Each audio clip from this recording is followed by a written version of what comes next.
So last night I did something I've done many times in my life. I went to a bar that accepts Bitcoin in payment and had a secret meeting with anarchists. Who else was at the secret meeting? Former Lehman Brothers traders and multimillionaire successful entrepreneurs. And the topic of the meeting was how the anarchists, capitalists, and finance guys could start an organization to help promote Bitcoin in town. And like many of these meetings, and this isn't made up, this is what I did last night. The anarchist is having like a serious ethical, really like an ethical problem. Like humans shouldn't organize like this, right? And the capitalists are like, how much money do we have to put in to get this going, right? After that, I got to go to a larger meetup, something like 80 people, some of whom flew in. They came from Malaysia, they came from Indonesia, just to kind of meet and talk about the same topic. There's a woman named Zan, who is an entrepreneur in Singapore. She owns one of the first Bitcoin ATMs. I wish I could tell you the address, I don't remember it, but you can go put Singapore dollars in and get Bitcoins back right there. There's colorful characters like a guy named Jason who's from Australia and mines gold in Papua New Guinea and wanted to know, could I somehow help him turn $3 million a month of gold into Bitcoin? To which the answer is no, I'm sorry, I can't. So this kind of thing is happening all over the world. In almost every country, really. And I wanted to talk to you guys a little bit about what the history is and what does it mean to you who are largely involved with engaging in audiences, monetizing content, doing all the things about talking to people and getting people talking that you guys do. Now, I'm not a media expert, but I would say cautiously that I'm a Bitcoin expert, so excuse me. Please take anything I have to say about media with a huge grain of salt. If we go back, the first transaction ever done in Bitcoin, does anybody know what it is? The first money for some hard good transaction? Have you guys heard of the pizza transaction? Okay. So in 2009, a paper was put out, an academic paper, a very high quality academic paper, and it claimed to solve a problem that no one knew how to solve before. And the problem was this: how can two people who've never met just exchange data, just information with each other, and without any third party, successfully transfer value? Successfully. So can we have money without a bank? Can we have money without a government? And no trust, no mutual trust. And that sounds hard to do, and in fact, it turns out it was hard to do. This paper is very, very high quality. Bill Gates called it a technological tour de force. Eric Schmidt from Google said basically the same thing. This is just a fundamental innovation, a very interesting one. Published in 2009, open sourced software around it, started a whole web community, named it Bitcoin. And interestingly, no one knows who it is. So the paper was written by someone called Satoshi Nakamoto. That's certainly what's the word I'm looking for? A pseudonym. And to this day, the media has generated many, many hits, purchases of Newsweek magazines and online clicks speculating as to who Satoshi is. So the scheme went like this. You need some way to secure transactions and make sure no one is double spent. Just usually we use a bank for that. Like if I write a check, the bank checks my signature. At least that's what I was taught when I was little. We now know they don't. And they post it to the account. If I've written too many checks, the bank will put them in order and bounce one and say, no, you tried to spend money you don't have. All this has to happen, if you want no bank in the middle, has to happen in a decentralized way. People have to agree to kind of come in and do this together. So there's a decentralized way of doing this. People who help secure the network are called miners. They are issued currency. Satoshi was clearly someone who thought inflation was bad for whatever reason, and so one of the promises that the protocol made was that half of all possible Bitcoins would be issued every 4 years. They come out every 10 minutes, and when it started, 50 Bitcoins were issued every 10 minutes.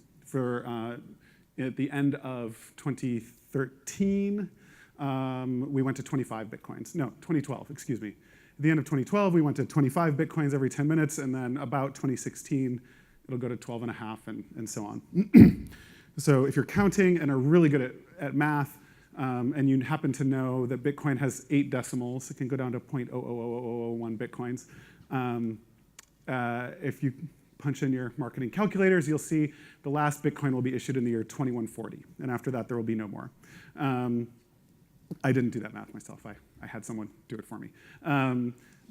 There will be a total of about 21 million Bitcoins. So Satoshi put this open source code out, which is not patent protected. He said, if you all join me in mine, you can make Bitcoins. I have no idea what they'll be worth, but I can promise you that it will be much harder to get them later than it is now. And people like this plan. Now, one of the other things it does is it separates out identity from transaction verification. So you can identify yourself in Bitcoin, but you don't have to. And I'll show you what a Bitcoin address looks like, which is kind of like a bank account in a little bit. So people love this. Privacy nerds liked it. Nerds liked it. People who wanted to mine liked it. People who were worried about inflation, which if you recall, 08, 09, these are big worries, right, in a lot of the world. And a community started. And people started mining and having a good time and talking on these forums. And finally someone's like, look, if this is really going to be of value, we've got to make a transaction of some sort. And so someone posted on the Bitcoin Talk forums and said, I would like pizza. And if you send me 10,000 Bitcoins, no, I will send you 10,000 Bitcoins if you get 2 pizzas delivered to my home in Florida. And that offer stood for a couple months till someone was like, fine, I'll do this. And so two pizzas were purchased for 10,000 Bitcoins. A couple months later, a market opened, and the first trades happened at around 5 cents per Bitcoin. Today, Bitcoins are worth $600. So if you're doing the math, that pizza was like a $3 million per pizza, because there were 2. And going down as like one of the most expensive single food purchases in history, I think. And the rise of the price and the story and just all of the things that have happened to Bitcoin have made it a very, very engaging news story. And I think that's probably where you guys come in. I'm trying to think what else I want to say by way of introduction. I came to Bitcoin shortly after the pizza transaction and before the first markets opened and tried to get the guy to do the pizza transaction with me, but he wouldn't do it. So I'm short several $1 million. Sadly. Let me see what else I want to say. Okay, so there are right now millions of people worldwide who own Bitcoin. Does anyone here own Bitcoin? Oh, hello, thank you. What's your name? Vivian? Nice work. I always like when no one owns Bitcoin because it means I think some of you will buy it and then that's good for me. So I don't mind. I will probably give away some Bitcoin by the end of the talk, so have your smartphones out and we'll see what happens. So millions of Bitcoiners worldwide. Now there's no marketing budget for Bitcoin. Most journalists I talk to say that their most clicked on, read, forwarded story of the year is often a Bitcoin story. So there's intense media interest, the public likes it. Pricewaterhouse just put out an interesting report, which said that last year Bitcoin had as many social media and other media mentions, like just kind of, you guys have some word for it, I don't know what it is, score or whatever, that equals all of GM's brands put together globally, okay? And that's pretty amazing. That is pretty amazing that this thing that is just a complete decentralized mess of insanity on the ground turns into this level of engagement globally, right? And I have a couple ideas for how you guys might want to tap or and engage with that community at the end.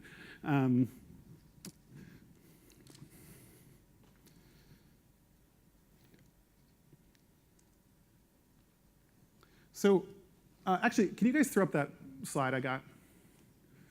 Okay, so this is the Bitcoin Foundation's donation page. And I just wanted to show you a little bit about it. On the right is the part that's interesting. So you've got here this make a donation. And this is actually like a PayPal address or a SEPA deposit address or something like this for Bitcoin. And there's a computer-friendly way to put it up there, which is this QR code that could be scanned by any smartphone that has a Bitcoin wallet on it. And then there's that long string, and you guys see it says 1 BTC ORG, blah, blah, blah, blah, blah, blah, blah. That's a Bitcoin address. Now, a Bitcoin address is easy to make. The computer can make them very, very quickly. You just take a short, private key, it's called, some random numbers, turn it into this thing. That's safe to give out and tell people, pay me here, and you can put that anywhere. So when you look at that compared to a standard donation form, a couple things show up for me. One is you don't need to fill out a form anymore. Bitcoin lets you pay without worrying about identity. It lets you pay without worrying about really anything about the person who's paying. You can trust any payment that comes in, at least as clearing. Now, I'm sure during the Q&A time you'll have questions about that, but for now you can see this is a new wave. This is the new wave of payments, of monetization. You scan and go, just like that. The other thing is you can make a lot of these. So the Bitcoin Foundation has one address really per not donation, but membership that comes in, and they'll all look a little bit different. So when you talk about a Bitcoin address, I just want you to have in your mind, it's just like a wiring address or something like that. I've got one on my phone, and you can make one yourselves using a piece of web software or just software on your phone. Now, when you make them, you actually, the Bitcoin world calls them wallets, and it's a little bit more like owning your own bank. So you download enough software to make wire-to-able addresses in Bitcoin, and then you're in control of it. This just takes our heads a little while to get around this. But later we'll see, you guys can leave this up, but we may scan and donate to the Bitcoin Foundation live as well. And what's interesting about that is I'm here, I'm on stage, I'm in Singapore, I can send money to the Bitcoin Foundation during our conversation, from just a picture. And so it doesn't matter really where the Bitcoin Foundation is, it can receive that money anywhere. And if you think about that, a woman in a village in Africa or India could also receive money instantly, right? So there's a huge financial inclusion element to Bitcoin that I think it really matters. So the foundation's just about to kind of rebrand and relaunch our vision and values, and for us the fundamental thing is that freedom to transact economically is a human right. So often things reduce that right. Maybe poverty hits it in some way. It could be overly controlling government system. It could be that hyperinflation hurts you from engaging in the global economy. Those are all things that Bitcoin lets you do just by kind of punching through all these other systems and letting you pay directly, just essentially by doing math and cryptography. So it can be hard to understand, but I just wanted to help you guys visualize. That's all it is. That's all it looks like. It's just an address and a little bit of computer math that will let you pay to that. So one thing I hear sometimes. We have the global economy. You guys probably, you're in Asia. Many of you are dealing with many, many countries, different payment systems, different monies, all this. And Bitcoin's pretty great. Like it lets you pay someone without trusting them, like I was saying. I don't have to give my credit card number to anyone if I make a payment. And if you stop for a second and think about e-commerce, it is insane. It is insane that we enter our credit card numbers and give like the ability to spend our own money to merchants all over the world. That's crazy. Now, we have banks that protect us from that risk, and in some countries, you have no risk at all, and some you have some risk. But we do end up paying for the privilege of that with enhanced fees and other things. We have large-scale identity theft, like the Target theft is the most recent one in the States. 100 million plus cards and identities are stolen, and so we have this kind of like just the way e-commerce started and the payment systems we had at the time. We have this world where we pay with credit card and give someone on the internet our credit card number every day. It is not sensible, right? What you get with Bitcoin is you don't have to do that. You can pay without giving anyone the right to spend any more money on your behalf. But you can also, you cut through boundaries. So someone in Mongolia could make the same payment that I could make, right? And so one thing that's interesting, I think, on any kind of internet monetization questions at all is that you could accept payments anywhere in the world, from anywhere in the world, and without having to do expensive payment integrations. We talk in Silicon Valley about the long tail, parts that aren't in the sweet spot of your market curve. Bitcoin really opens up opportunities there, and I think it will continue to as more and more people use it.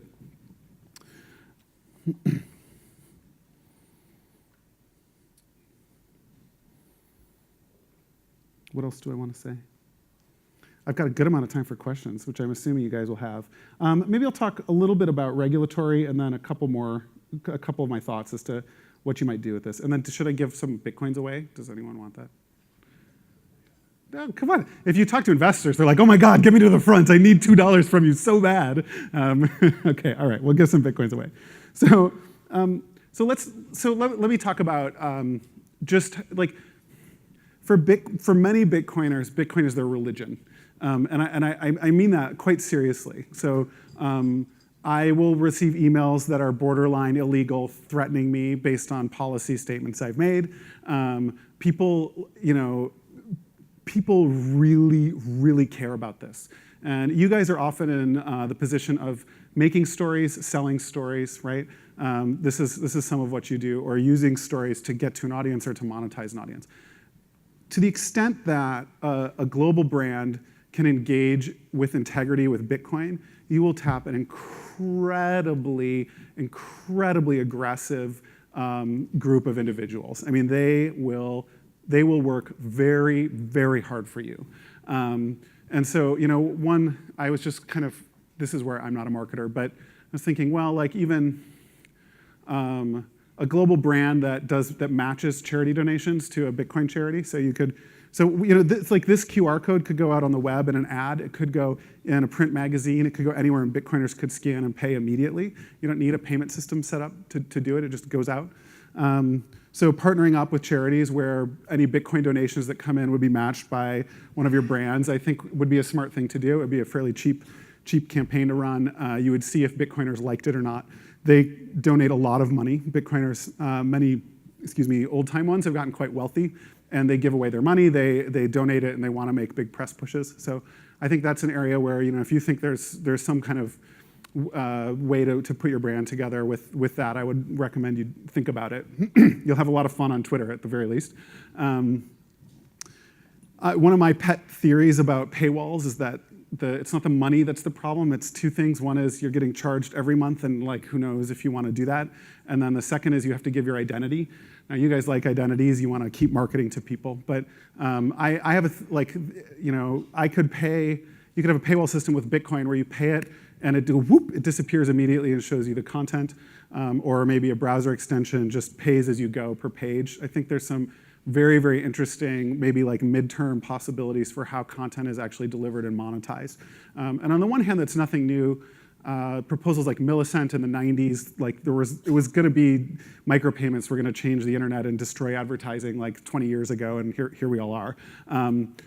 But on the other hand, this actually works, and people do use it. And so I think we'll start to see some different content delivery and content monetization schemes. I was just reading a blogger this week pulled all his ads. He's not a big blogger, but he's been writing on Hacker News, Y Combinator News about it. He pulled all of his ads off, his AdWords stuff off, and just has Bitcoin donation links on his content. He's going to do it for 6 months and tell people what he gets, right? So there are probably implications for the paywall side of life, just because the payment friction here is so much easier. It's so much less, and it leaves power in the hands of the person paying, because you can't set up recurring payments with Bitcoin. So those are two just kind of, again, worth what you paid for them thoughts about how this might impact you guys. So let's give away some money, and then we've got time for questions. Well, let me say one more thing. I heard a couple thoughts about regulatory and governments earlier. Anarchists do not like when I say this, but I think some regulation's great. Good regulation's good.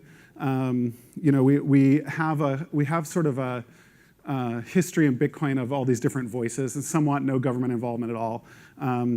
Now, citizens who think that their state provides some value to society as a whole, would generally not agree with that statement, right? So we'd say, well, bad people can do bad things, and that's what laws are for, and enforcement is for, and all of this. And so I think overall, and this is one of the main things the foundation does, is engage with regulators and law enforcement. We're actually the media frenzy around regulation is very overblown. In general, governments have been very proactively and productively engaged with this. And you just every time you meet or talk with regulators, some are better than others, but in general, they understand that this is a fundamental technology innovation. Humans know how to send money over data now. We did not know how to do that before. We could tell a bank to send money over data, but we couldn't actually send money over data until now. That technology won't go away. It will change many, many things about how we work and live on the internet. And so overall, I think we're seeing pretty productive regulatory right now. Okay, so who should I give money to? You need a, okay, oh, beautiful, my people, thank you. Okay, so you need to sign up at a website called Zappo.com, XAPO.com. A man named Wences, who's a very successful entrepreneur, just launched it this week, so try it out. So once you're signed up at XAPO.com, we'll do some questions and then let me know, and we'll give someone some money. So that's it. That's it. I suppose this is the thing about virtual currencies. You also need to have virtual gratification, meaning to say, aren't you going to give them something? How are you going to give it to them? Well, once they sign up at xapo.zappo.com, we'll give someone some money. But they have to have a Bitcoin wallet. They have to be able to receive the money somehow. Why do you always have to spell these names in ways that we can never remember? XAPO. So okay, so you sign up at Zappo. Sure, yeah. And then how does Zappo know that the people who just raised their hands should get some money? Well, they're going to go do the sign up. It's actually, who's there now doing it? It's anyone? Yeah, it's pretty easy. Yeah, it's like 4 or 5 fields. There we go, yeah. Okay. And then from there, we'll go from there. Okay, please excuse my very layman, ignorant type of questions, but you can tell by my grey hair that I've been around for a while and can't really get my head around all of this. So once they've signed up at Zappo, they'll automatically have Bitcoins credited to their Bitcoin wallet? They actually will, because Zappo is giving away free money right now. So they'll have 3 US cents worth of Bitcoin in their web wallet as soon as they sign up. 3 US cents. But I was about to ask how many pizzas. I will top that up. Not many pizzas. Right. I will give someone enough to buy a pizza. Okay. Can I just? We have a question over there. Yeah. Oh, beautiful. He's in. Okay, we'll wait. We're going to give people time, and we'll figure it out. And ladies and gentlemen, applause for the gentleman in the pink shirt. He's got 3 cents to his name. Hopefully a few more dollars than that. Again, please excuse me for taking you back a little bit, because you live in this world and you kind of do this every day. You might be surprised to learn that most of us don't. So I'm just trying to, again, understand how all of this works. So in essence, this whole bit about mining, about getting your computers to generate Bitcoins to begin with, is that what everybody here still has to do? Or can they just sign up somewhere and get free money all the time? Yeah, mining is, again, the process of securing the network, and you get paid by the Bitcoin network for helping secure it. I would urge you not to do that. It's quite technical and complex. Most analyses of Bitcoin mining show that it doesn't make you very much money. So if you want Bitcoins, I would suggest you do with almost anything you want that has value is you buy it. You could buy it from someone who has it. You could go online. Companies like Coinbase.com in the US are reputable places where you can buy and sell Bitcoins, and you'd use a provider. Well, how do you have to put some money in, presumably, to be... If you want to buy something, you're going to have to spend some money. Some real money this time. Well, real is a matter of a semantic conversation for later, my good sir. You have to use your credit card. You'll have to use some fiat currency of some sort, yeah.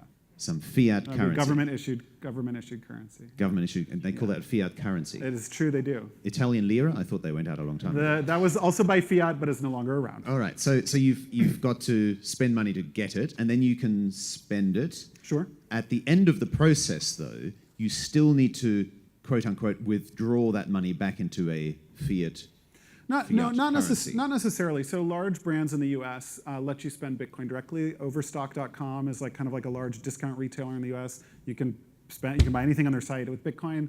Electronics companies, WordPress, there's tens of thousands of merchants that accept Bitcoin directly, where you wouldn't actually even have to get it back. If you made a lot of money at it, which some people have, then you may want to sell some of them, right, to capture some gains back in the thing you pay your mortgage with, rather than the Bitcoins. So people will then do that. Okay, but the input still has to be money at this point. So again, please forgive my ignorance, but why not just... I'm being set up by a... Why not just use PayPal and pay by credit card? Why do the hop into Bitcoin Okay, so there's first? a few reasons. One is that Bitcoin, if you like the story, and the story is that less and less will be issued, it's secure, and that as adoption goes up, demand will go up and the price will rise. If you like that story, you don't get that story from dollars or what have you.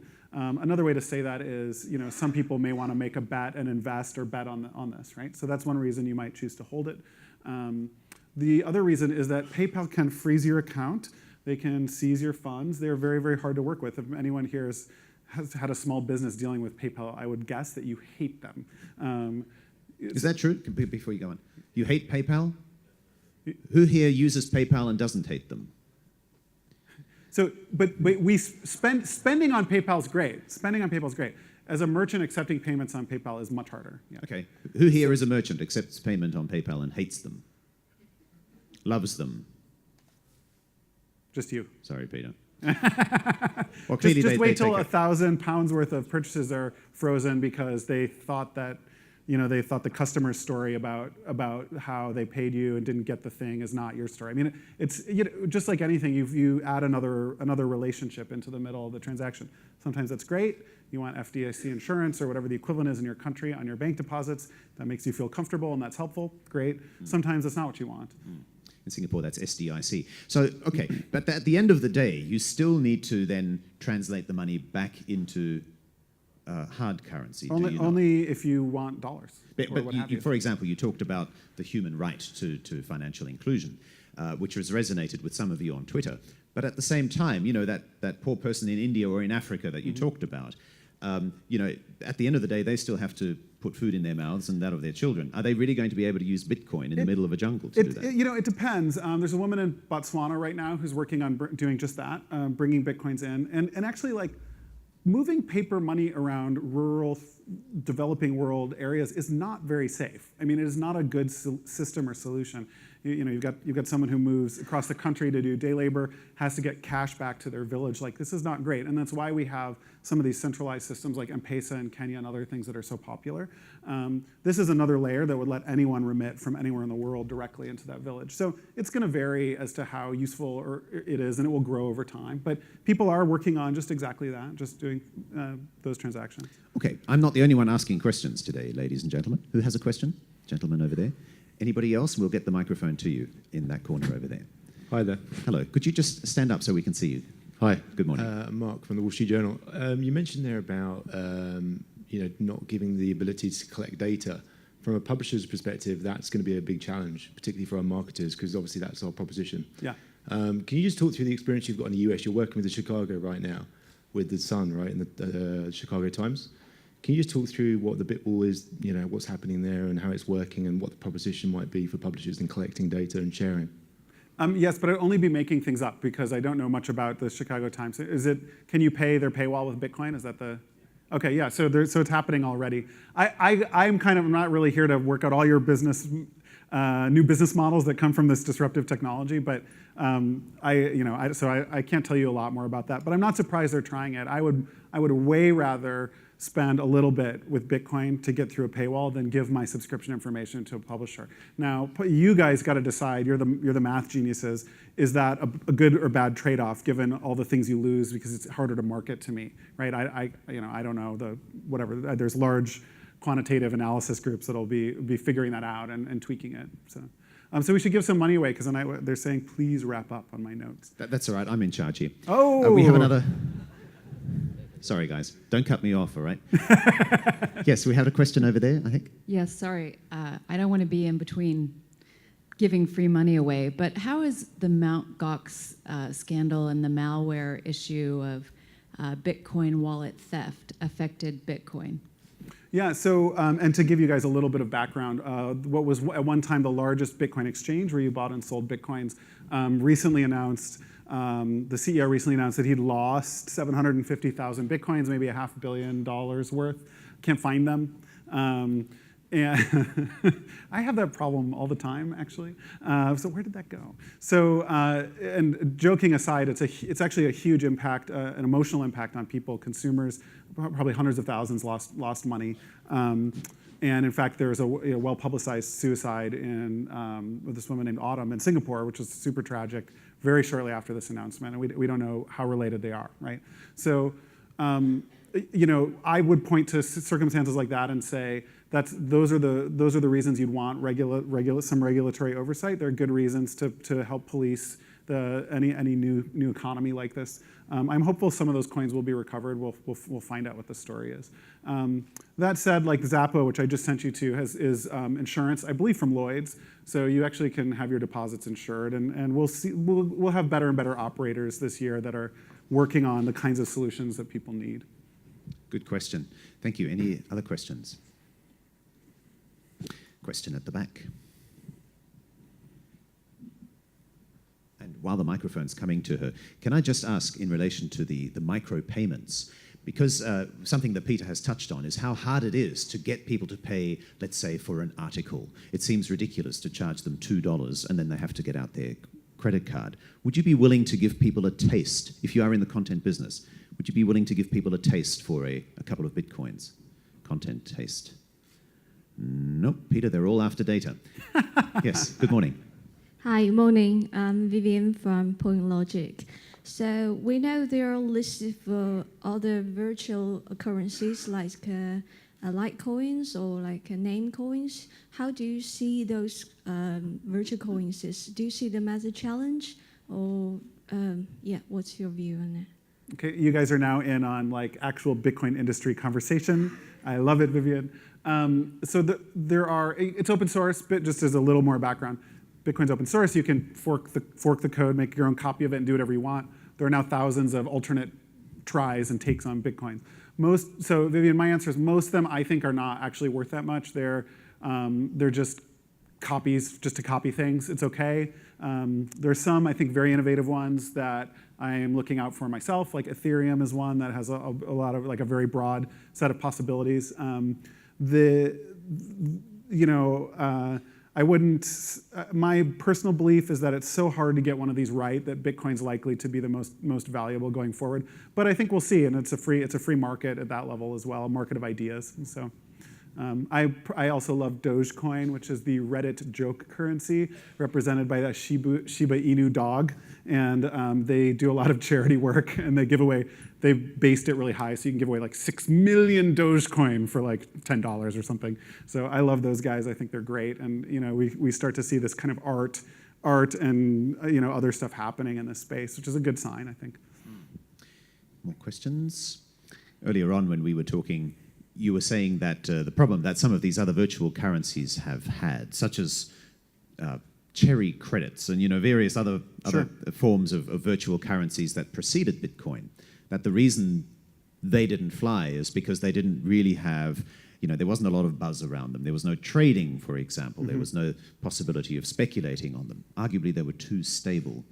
Can you elaborate a little bit on the need for speculators to come in to really make this work? Yeah, and if you're from financial markets, the more different parties you bring to the market, the better price discovery you get, the more you understand what it's worth, right? So it's interesting. I mean, I do think Bitcoin's popular because these big price rises and drops are fun and exciting, and that's one reason people have gotten into it. And so, if you're going to start your own virtual currency, I would see if you could arrange to have some excitement along with it. Get more people interested.